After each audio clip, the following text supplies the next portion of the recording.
સરકારી પ્રવક્તાએ એનો ઉકેલ આપવાને બદલે કોંગ્રેસને 1982 એટલે આશરે 43 વર્ષ પહેલા એમને એનું દ્રષ્ટાંત ટાંક્યું। માન્ય કૃષિ મંત્રી, માન્ય સરકારી પ્રવક્તા 42 વર્ષે એની 13 વર્ષની ઉંમર હશે। એ 13 વર્ષની ઉંમરે જે યાદ રહ્યું છે એ આજે એને પુનરાવર્તિત કરે છે અને 43 વર્ષ દરમિયાનનું યાદ આવે છે, પણ એને વર્તમાન સ્થિતિ એમના થકી, એની સરકાર થકી 30 વર્ષની અંદર આજે ગુજરાતમાં શું હાલત છે એના ઉપર નજર નથી કરવી। કોંગ્રેસને એવા શબ્દો કીધા કે કોંગ્રેસનું મોઢું ગંધાય છે, કોંગ્રેસે એના અરીસામાં જોવું જોઈએ।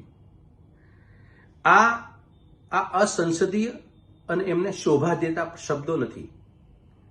કોંગ્રેસના સમયની અંદર કોંગ્રેસે ખેડૂતોને આપતકાલીન કે અતિવૃષ્ટિ કે એવી પરિસ્થિતિ, કુદરતી પ્રકોપ હોય ત્યારે એને રાહત કામ જેવા પાપ કરવા માટે રાહત કામ એ સરકાર આપે અને ખેડૂતો એના પરસેવાનું કમાય અને ન છૂટકે કરવાની પ્રવૃત્તિ ભાગે આવે, પણ એ સ્વમાની રોટલો એના ઘરની થાળીમાં આવે તો એ પાપ કહેવાય?